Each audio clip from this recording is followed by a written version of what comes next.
আজকে খুবই ইজিলি বানালাম গরুর মাংসের authentic kala bhuna. The recipe was super simple but the test was just wow. গরুর মাংসটা খুবই সফট ছিল, যেন মুখে দিলেই গলে যায়। তো এই রেসিপির জন্য আমি 1 কেজি পরিমাণ হাড় চর্বি সহ মাংস নিয়েছি। আর এই রেসিপিটা রাঁধুনি রেডিমিক্স কালাভুনা মশলা দিয়ে তৈরি করব। আর এই প্যাকেটে 2টা মশলা থাকে, একটা মশলা রান্নার শুরুতে দিতে হয় এবং একটা মশলা রান্নার শেষে। দেন ফার্স্টে আমি মাংসটা ম্যারিনেট করব। আর ম্যারিনেট করার জন্য মাংসতে আমি অ্যাড করব 1 কাপ পরিমাণ পেঁয়াজ কুচি। দেন তাতে অ্যাড করব রাঁধুনি রেডিমিক্স কালাভুনা মশলা। তারপরে অ্যাড করব পরিমাণ মতো লবণ, মরিচের গুঁড়া, আদা রসুন বাটা, সয়াবিন তেল এবং টমেটো সস। এখানে আর এক্সট্রা করে কোনো মশলা অ্যাড করতে হবে না, বিকজ সব ধরনের মশলাই রাঁধুনি রেডিমিক্স কালাভুনা মশলার প্যাকেটেই থাকে।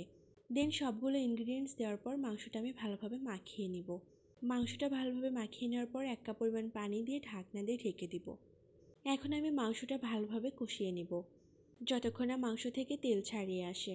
এই পর্যায়ে আমার মাংসটা অনেক ভালোভাবে কষানো হয়েছে। তারপর আমি অ্যাড করেছি 2 কাপ পরিমাণ গরম পানি।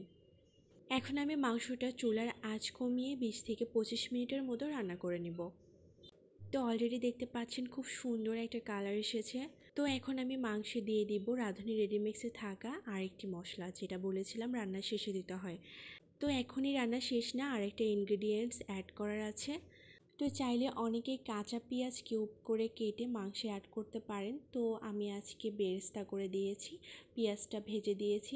আর এই পেঁয়াজ ভাজার তেলটা অনেকেই আপনারা সয়াবিনে অ্যাড করতে পারেন, আবার সরষের তেলে অ্যাড করতে পারেন। আজকে আমি রান্নাটা করেছি সয়াবিন তেলে। জাস্ট লুক অ্যাট দিস, আমি খেয়েছি গরম গরম পোলাও দিয়ে।